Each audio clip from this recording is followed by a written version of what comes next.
Everyone, it's Mason and Fricker's Eldritch Storytime Extras. Yes, indeed. Yes. And we've got some extra things to talk about this week, Mike. In fact, extra is a term, isn't it? My daughter says things are extra. Oh, I thought you meant like as in, movies and TV, because I've worked as an extra in them. So have you now? I have, but that's probably a chat for another time. Story. That is. Yeah. Yeah. I'm looking at the video. I'm realizing your head is much, much bigger than mine. That's because I'm nearer the camera than you are. Oh. And it's kind of near and far away. It's a concept I learned on Sesame Street, I think. I got it on Father Ted, but okay. If I move back, it's got smaller now. Yes, but if I do that, then I'm further away from the microphone. Yeah, that is good. That's good. So, what do you think to my new shirt? I do like your new shirt. It's It reminds me of a Hawaiian tropical island, perhaps. Yeah. And how long have you just made that purchase? My family has a thing, or not Lucy and the kids, but my birth family.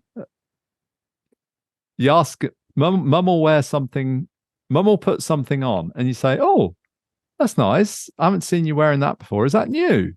And she'll say, No, it's not new. I've had it for like 3 years. It's the first time I've worn it though. And it's the same. I'm the same. It's like Lucy goes out and buys clothes, puts them on. I'm like, what are you doing? Why have you put those clothes on? You only just bought them. Keep them in the wardrobe 5 years. Yeah. I bought some clothes during lockdown when there were like massive sales on in the shops because nobody was going to the shops physically because they were all shut. So I probably had this I've probably had this literally 3 years. And this is the first time I've worn it. Well, that's remarkable. Did you buy any hats that are in the lockdown cupboard? No hats. That's a shame. No, I'm not big looking on forward to that. No, well, you've got that. Well, I think the only hat I've ever seen you wear is a Gen Con hat. Yeah, that's my hat. Gen Con, and that's all you wear. Yeah. Which I think is a shame. I'm a one hat man. I think a nice Homburg would suit you. Maybe. Okay. Well, I'm open to suggestions. Yeah, I think it'd be particularly. Go on. I was going to say it'd be quite nice to wear when you're going around Gen Con because I'm sure it wouldn't make your head very hot wearing one of those inside Gen Con. Equally, I'm not a man who has loads and loads of shoes either. I watch some of these programs on TV. I mean, fair enough. It's about clearing your house out and getting rid of all your clutter. Some of those people have got like tens or even in the hundreds of pairs of training shoes. Yeah, and I've probably got about, if I counted up all the shoes, sandals, trainers, even slippers that I've got, it might hit double figures. I was going to say it's probably less than the fingers on one hand, isn't it?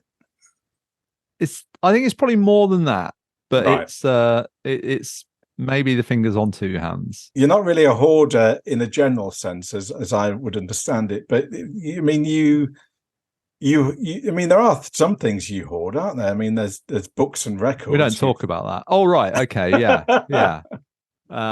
Books and records. Although you're not. There was a time when you were out every Saturday picking up old vinyl and getting your glue out and cleaning them and. Yes. The glue. Yes. The glue, but I think you've kind of. I don't know if you've stopped doing that now, or they've stopped selling them. People have wised up to the fact that their old vinyl is now worth significantly more. So when you go to the car boots now, it's I caught the tail end of the vinyl reselling when people were selling off their vinyl because it wasn't desirable, but now it is desirable, and I've got most of the stuff I want. But I have picked up something else, Mike, that you're going to want to know about, and I'm going to read a little excerpt of it. I was in the charity shop yesterday. In fact, I bought two things in the charity shop yesterday. Marvelous. One, pertinent to our show, perhaps.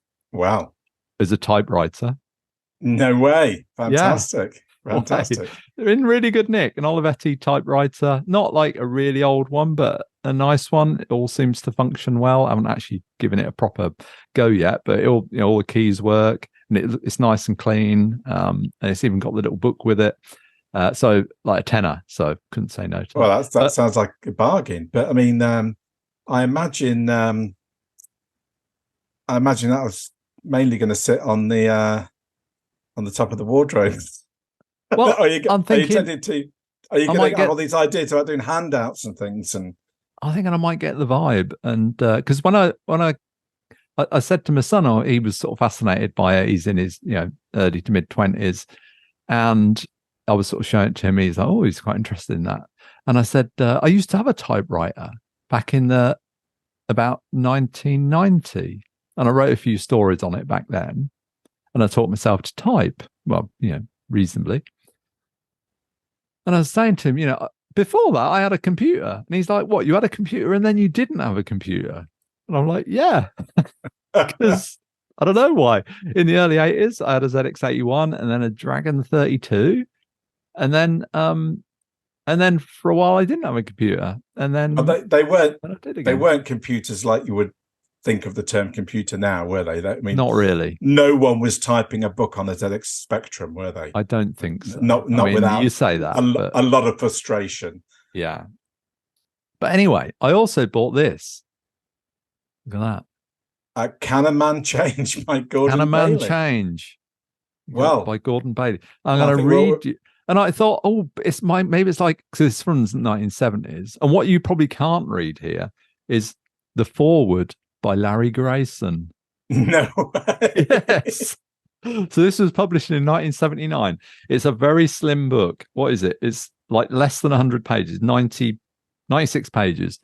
Who publishes books that size anymore? I don't think anyone does. Not many. But I mean, we're all on the edge of our seats now for the answer. Can a man change? Well, I'm going to tell you. I'm going to tell you. I'm going to tell you the truth, because I thought it was going to be some kind of pop psychology book from the 70s. I thought it's going to be brilliant. But it kind of is.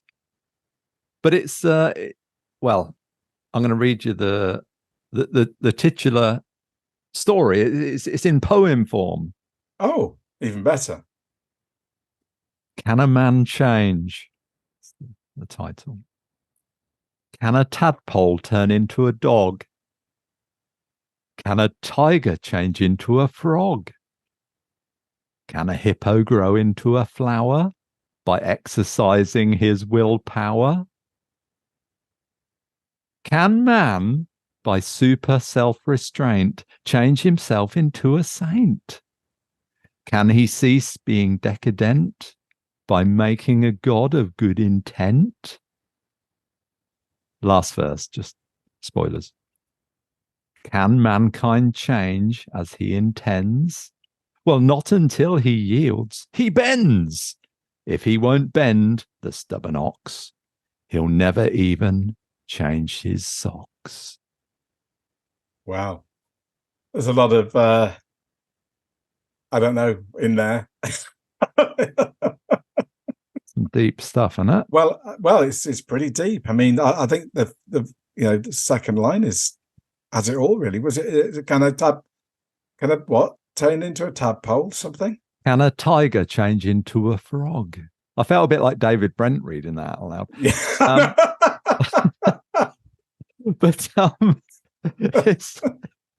But then I kind of all this stuff about not until he yields he bends.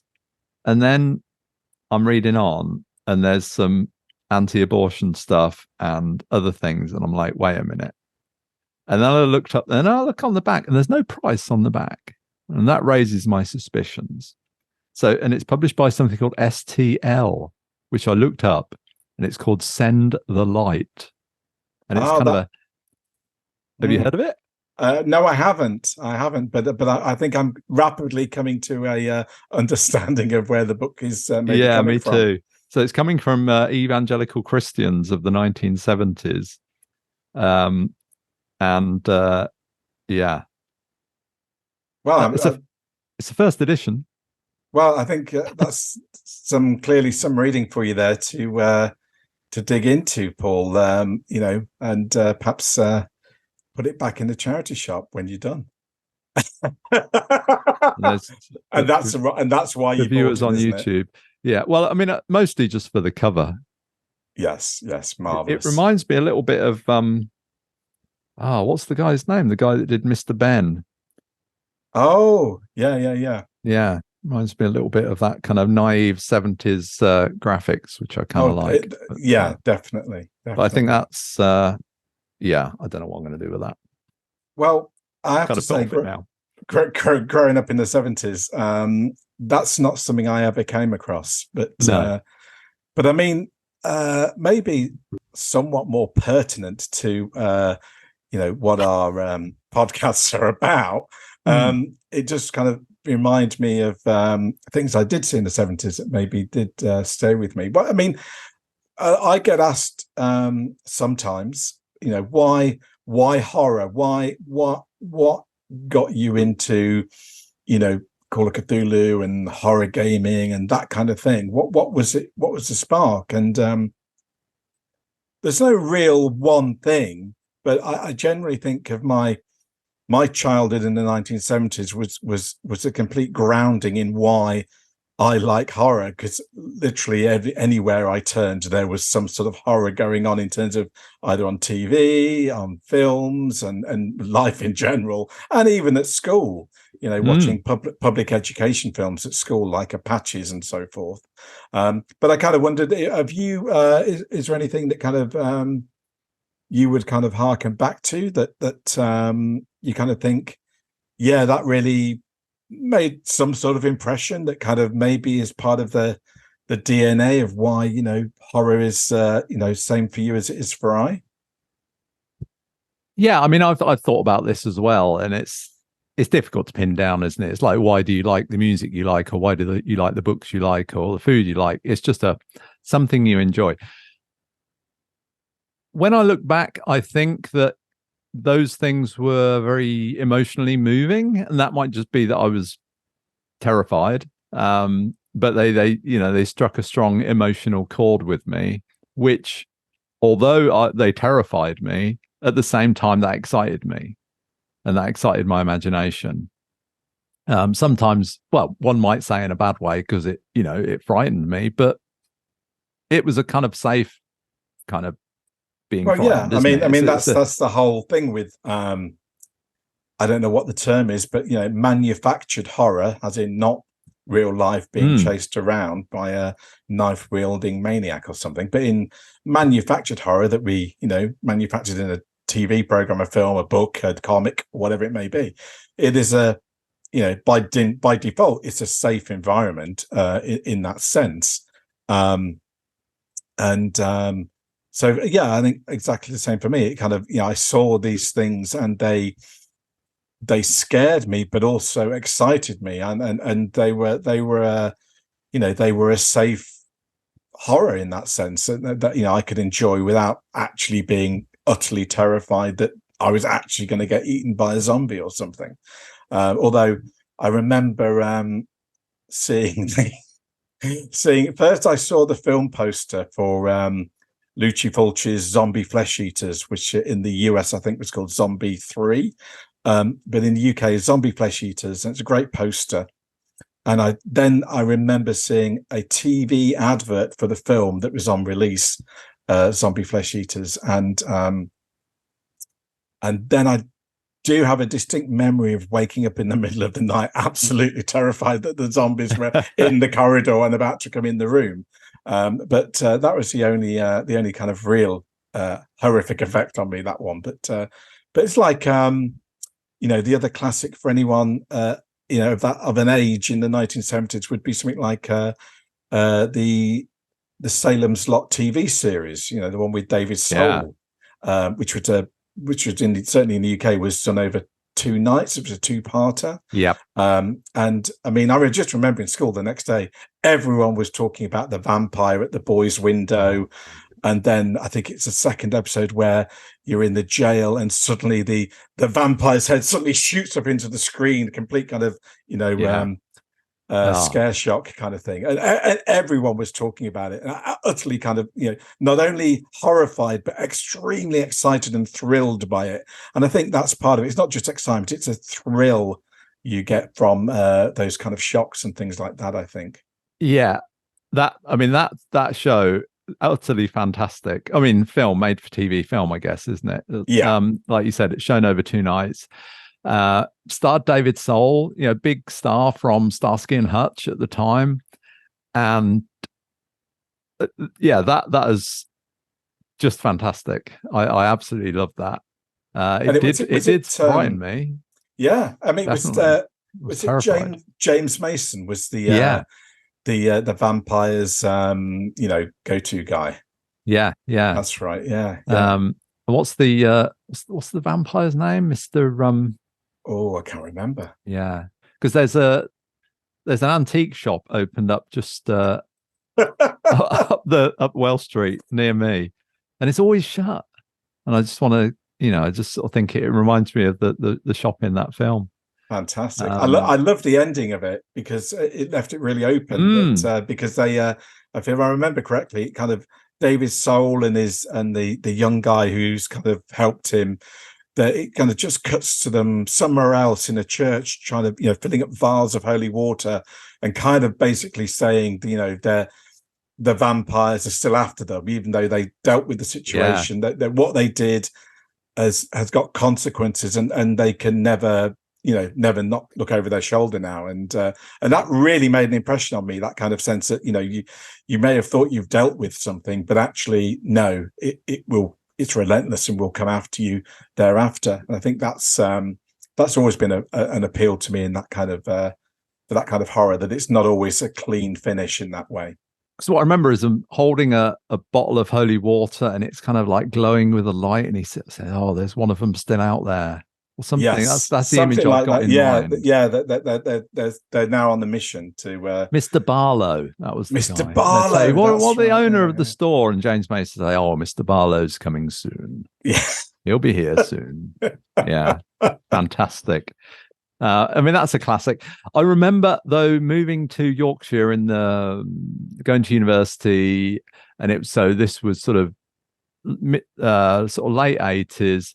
And there was a video store there, of course. And I was in there, and there were 2, I don't know, older guys in there. And they were looking through the videos, and one of them said, "Oh, Salem's Lot, what about that?" And he goes, "No, that's really cheesy." And I was like, what? I mean, this is maybe 10 years after it came out on TV, and it terrified me as a kid. But watching it again, I've got it on DVD now, and watching it again, I mean, I still love it. It is kind of cheesy, and you watch those scenes, and they're not as scary. Not quite as impactful, yeah. But the level of 70s fashion and feels in there is brilliant. Yeah, now there's a certain aesthetic to, certain 1970s, certainly TV, and definitely certain films that have that kind of. It's the grain quality of the image, the lighting, the colors of the fashion. It's the colors, isn't it? The kind of lots of oranges and browns and that kind of thing. And there's a different feel to it all. I was going to throw out. I mean, like the big one that both you and I love, Jaws. I don't really think of that as a horror film, sure. But you could argue. I mean, is it a horror film? I don't know. Yeah, it's a horror film. It's certainly frightening. I guess the thing is, for me, often horror means supernatural, but it doesn't have to be. No. I think ultimately it's the monster movie. It's you just take the basic premise of the monster is out there. Only one or 2 people know it's out there, and they can't convince anyone else it's out there until it really appears, and then suddenly it's something to deal with. And you see that kind of pattern in many kind of monster movies, but it's that really pure kind of version of that. But yeah, and absolutely. I mean, I remember I was too young to see Jaws when it came out first time, but when Jaws 2 came out, which was I don't know 2-3 years later. Yeah, probably not too much later. Yeah, it wasn't too late. my local cinema did a double bill of Brilliant. Jaws 1 and 2, which I don't know whether I legally could have got in, but I certainly did get in, and I sat and watched both of them, and that was awesome. Yeah. I think I went to see Jaws at the cinema when it came out, so I think it would have been an A certificate. Yeah, because there was double A, which you had to be 14, I think, and I definitely wasn't 14. So, and I wasn't. I'm pretty sure I wasn't sneaking in underage then. So Jaws was an A. I don't know what it's certified as now, because these things kind of change up and down. They go down, don't they, over the years? It seems to be. But yeah, I mean, it's likewise. I mean, I didn't see Alien at the cinema. No. Again, I was borderline. I was a year or two too young to technically get in. I might have been able to get in if I'd have tried, but I didn't. But so my first exposure to Alien was going to the local bookshop where I used to kind of hang out and look at everything, and they had the Alien picture book, which was basically a big format book of the entire film in photographs, which was a thing back then, wasn't it? You could get these kind of photo books of the films, and obviously I'd not seen it, but I was aware through the general discourse that it was a scary alien sci-fi film, so I was naturally interested. So I just remember flicking through the book and kind of living the movie through these photographs and not really understanding any of the context or what was really going on, and just looking at photos of John Hurt exploding, basically, and it was all black and white images, obviously, as well. Wasn't what? So it was all black and white, and so it was kind of even more kind of removed from the and that was ace. I mean, but you just walk into the newsagent in the 1970s, you find something of horror. It would be loads of what we would call American comics, like Creepy, or I'm trying to think, Strange Tales, or I can't think of the correct names now, but they all have these lurid kind of comic covers of zombies and skeletons and all that kind of thing, and they were actually really terrifying a lot of the time. I remember one story, I don't remember what was going on, but basically this poor bloke gets murdered, and he gets his feet put in concrete by some kind of gangster kind of guy, and he gets thrown in the bay. And I think it's because his partner is cheating on him. His wife is cheating on him with his gangster partner, so they do away with him, throw him into the bay, feet in concrete. And then it cuts to the wife and the other guy, back home, kind of laughing, going, "Ha, we dealt with him. He's no longer a problem." And you hear this thunk, in comic form coming through, and then you see the skeletal kind of fish-eaten, reanimated guy who's basically chewed off his own feet and is walking on these stumps to come and get them at the end, and it just kind of finishes there. But it was it made an impression, because I mean I don't remember many of them now, but that one certainly did. And I just like the idea of the thunking on these stubs of legs. Well, it just seems like the 1970s was steeped in this sort of thing. I don't think we had to go looking for it. I think it was pushed on us. So like you said, comics, TV shows. I mean, kids TV shows, like the 5 o'clock or 5:15 slot, we were fed horror. We were shown government information films at school. I can distinctly remember being shown Apaches at school. Films, film posters, TV shows. It just seemed to be a lot of that kind of thing. Yeah, pretty relentless. But accepted. It was completely totally the norm. It wasn't, nobody was even sweets, the store. Dracula ice lollies and so forth. Yeah. I mean, I remember coming out, I don't know if it was Apaches, but maybe the Spirit of Dark and Lonely Water, or one of those public information films that we, literally we were herded into the class, into the main hall at school. We all had to watch it. And I remember at the end, walking out this dark room into the bright sunlight of the day, and everyone around me just kind of silent, just kind of stunned, really. Yeah. And then you just went back to lessons. It was a bizarre, really. But, the only one I remember seeing is Apaches, and that's available on YouTube. You can look that up and find it. British government information film. And looking at the dates on it, I think it came out in 76, 77. I was about 10. And I would have been I was in middle school in the school hall, shown that. And it's like a slasher film. You've got a bunch of like 6 or 7 kids, and one by one they die horribly. One falls into a slurry pit, full of animal waste, and drowns. And, we had a thing similar to that on my dad's farm. Yeah. So, I mean, I guess these things had an impact, because I was terrified of that afterwards. I mean, it was pretty horrible anyway. Yeah. But, and then, them sat in a shed, which in my mind's eye, I picture as one of the sheds on my dad's farm. And them sat around, passing around like an old cider bottle or something, and drinking out of it. And it had got, I don't know, some sort of weed killer or something. Weed killer or something, wasn't it? Yeah. And they're all and then it cuts to that night. It's all dark. Yes. And there's the farmhouse, and there's this, I mean, it gets me right now. There's this gut-wrenching screaming that is just horrifying, of this child screaming. And this light comes on in the house. The bedroom light comes on.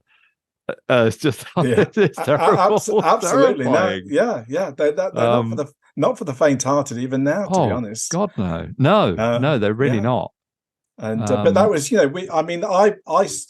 I would have watched out the same year it came out. So you were 10, I was 76. So I would have been 6 or 7. Yeah. Watch this and don't muck about on farms, basically, was the message. Farms are well known for being like one of the most dangerous workplaces, and I can totally understand that. I had a friend who worked for health and safety, and they were like, farms are terribly dangerous. And having grown up on one, because anything that needs doing, we can fix that. We can do that. You don't get people in; you just fix it yourself. Oh, that wire's hanging out the wall. Oh yeah, well that'll be fine. I'll wire that in later. Yeah. But I mean, you were talking about TV and the facts. I mean, that kind of 4:30, 5 o'clock slot on, particularly on ITV and BBC in the UK. I mean, the one that always has stayed with me is The Changes, which came out in around 1975, maybe 1976. Oh wow! Right. I mean, I've subsequently, got the DVD and rewatched it all, but the majority of my life, the only thing I've ever remembered about it, and being utterly terrified at the time, it kind of living in my brain in that way, was the intro credits. Yeah, and it's the and you get this kind of industrial kind of noise over these shots of kind of rocks falling and all this kind of thing, and it just absolutely terrifying. Yeah, and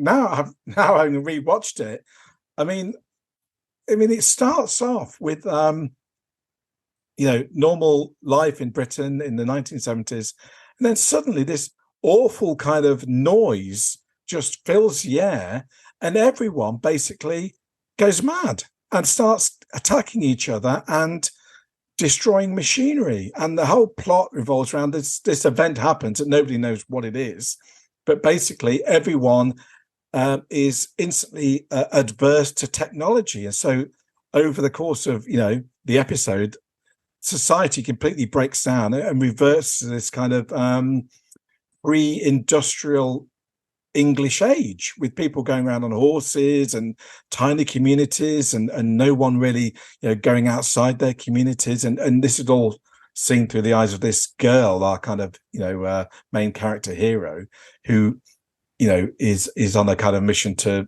survive, really, and she kind of travels through these different communities, and it literally is this kind of backward kind of history.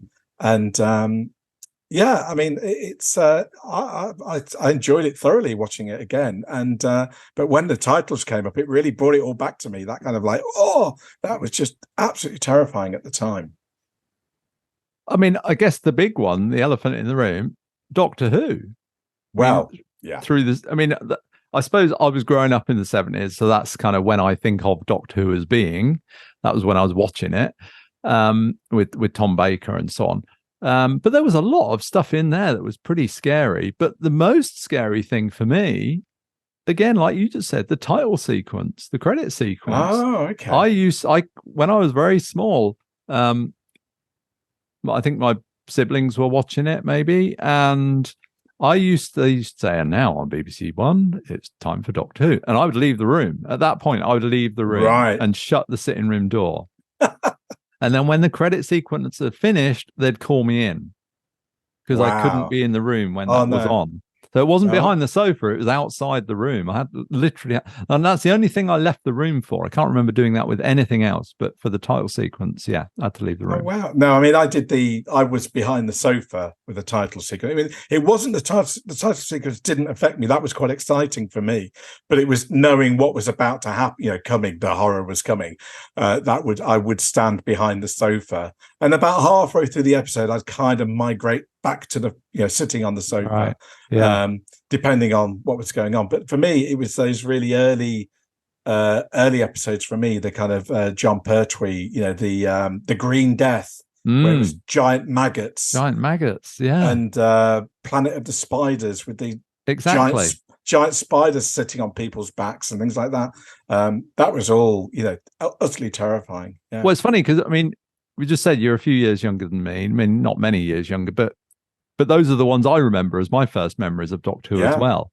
But I think it would have been watched in my house probably from, I don't know. I imagine because my siblings are quite a bit older than me, so I'm pretty sure they would have been watching it, from the get go, and I would have been exposed to it from a very young child before you kind of remember it. Yeah. The one that I remember terrifying me was Pyramids of Mars with the giant mummies and Tom Baker. Yeah. And just as an aside, it does just have kind of a kind of unmentioned Nyarlathotep in it, doesn't it? It's got the Dark Pharaoh at the end. Sukhter, I think. Yes, but fantastic. And he opens up the doors, and you can see, like, is he on Mars or is he on a future sort of wasteland of something I can't Earth? remember. I think he goes forward in the TARDIS to show what Earth will become like. I think is what happens. Yes, and he opens the doors, and it's just a burnt wasteland. Like a Martian landscape. And I mean, but that was, I don't know if it was the same season, but certainly within one or two seasons of the Tom Baker era, where you had the horror of Fang Rock, where he's on that lighthouse.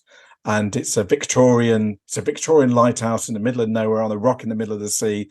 And there's that, alien, but glowing monster thing, eating, the lighthouse keepers. And, the Doctor and Sarah turn up and are caught in what is effectively a gaslight horror scenario. And fantastic. So again, I mean, they seem to be very informed by the kind of horror that was going on, that was prevalent of the time. Yeah. A lot of those stories. Now, you talked about seeing film posters. Well, yeah, me too. Because where I lived, I'd walk to school, and to middle school, I would walk past the cinema. Yeah, it was about a mile, I suppose, and I'd walk. I mean, I live on that route right now, so it was a few hundred yards down that way. There's the school. The cinema is opposite my house, and then there was a sweet shop on the corner just over there, and then my old house kind of about half a mile along the road. And you'd see these lurid posters because they'd only have like one film each week. I mean, sometimes it'd be a double bill or whatever, but they'd have the big posters outside the cinema. And I don't know what this was, but I just remember one. I think this was when I was in primary school, so I was really young. And there was this kind of weird poster of like this giant chicken monster or something like this biting people's heads off or something. That just kind of terrified me, because these would also appear in the local paper. There'd always be like a listing of what's going to be on at the cinema.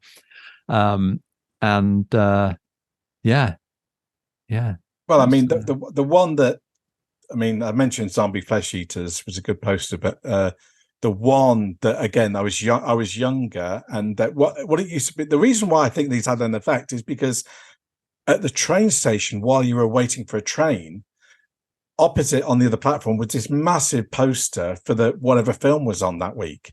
So literally, you sit out whatever time you got to the train station early, you just sit staring at this poster, and it wasn't just a glancing look. You know, you were there for 10 minutes or more looking at this poster. And the one that really held my interest was Larry Cohen's 1977 film called "It's Alive," and it's a fantastic poster. All it is, you're looking at a pram, a child's pram, kind of end on. So you're looking into the pram, but the actual window into the pram, the hood, is completely dark black. You can't see it. All that's coming out are these two green claw-like hands, and there are blood scratches on the pram's front. And then in the space where you would see its face, it's completely darkened. It just says, "Save your screams until you see its face." Brilliant. And then "It's alive." Certificate X. I mean, if that's not going to make you want to go and see this film, I don't know what will. I mean, that stayed with me a long, long time. So I can see that. Great. I mean, they had such great marketing then. I mean, it really played on your imagination, and really kind of makes you think about it, and I want to see its face. It's going to be so horrible, kind of thing. And obviously, a couple of others that sort of that I never saw. The Incredible Melting Man. Oh, awesome. He goes up to space and he comes back and he just starts melting or something. I've never seen that, but I need to watch that. Really, I have. So it's got a fantastic line in it when I think some police officer or somebody is tracking him down, and they're following a trail of goo and gore that he's leaving as he's melting. And at one point, he hears someone go, "Oh, I found his ear." It's a fantastic scene. It's well worth a watch. The Incredible Melting Man. It's that's awesome. Texas Chainsaw Massacre. I remember the posters for that and wanting to see that for a very long time, and I didn't see that until probably around 2000, something like that. It was a long time till I saw it. Yes, and I wasn't disappointed. Actually, that one lived up to the expectations. I mean, I haven't watched it for a while, but great film. I mean, that had in the 70s, that was a massive controversial film in the UK because it was effectively banned. Well, I think it was uncensored, as in I'm trying to remember correctly. I don't think the British Board of Film Censors didn't classify it, as in they wouldn't accept it. Right. And so it became a local council, because local councils at the time could issue their own certificate or allow a film to play, even though nationally hadn't got a certificate. So I remember, I don't know how I picked this up, but one of the London boroughs, probably the one with the Prince Charles Cinema in, basically granted an X certificate to it. So there was a big thing about anyone who wanted to see it needed to go to London to see it. And I'm not sure, maybe there were some others as well. So, and that was obviously all in the newspapers, and this terrifying film, it's been banned and all that kind of thing. So, but as you say, seeing it much later on, really, it does kind of stand up in that way, that it's still quite a chilling film in a way. It's just the kind of I often find a matter of fact horror as a way that it's the characters just matter of factly deal horror is quite chilling sometimes, because it's to me, it's without the supernatural element, that's much closer to real life. That's much more kind of potentially possible in that sense of somebody just cold-bloodedly kind of doing away with folk and so forth. That's marvelous. And we haven't even talked about beasts, so we're gonna have to save that one for another time. I think that's too much. I've started rewatching those. Actually, I've watched the first 3, so I'm gonna watch the rest of those. Oh, we'll have to do maybe an episode special. A beast special, maybe a little it'll cross into some other Nigel Neal stuff like Quatermass. Yeah, all good stuff to look forward to. That's Lord, yeah, absolutely. Yeah. And we should give a shout out to Scarred for Life, that wonderful book. Yes, 2 volumes. There's a 1970s volume of all the things, basically all the things we've been talking about that we lived through. The authors of that book did the same, and they put it all together into a book. And there's 2 volumes. There's a 1970s one and the 1980s one, which are just full of wonderful essays and reminiscences about these kind of things we've been talking about, really. Okay, and if you're enjoying this, then check out our regular show, Mason and Fricker's Eldritch Stories, where we're reading short stories that each of us have written. And you can find out more about that and subscribe at eldritchstories.com. Yeah, and you can subscribe to the show's Substack and get strange emails from us about episodes and other bizarre thoughts that may come to us when we're trying to write an email. So subscribe if you get a chance. And obviously, like every other podcast you've ever listened to, if you would like to leave us a nice review somewhere, then please please do so, and you will have our thanks. So thanks in advance for that. Anything else, Mike, before we sign off? I'm not sure. Maybe just watch the skies. Sound advice. So, but other than that, thanks everyone, and put that away, and and don't forget to, Paul, keep it Eldritch.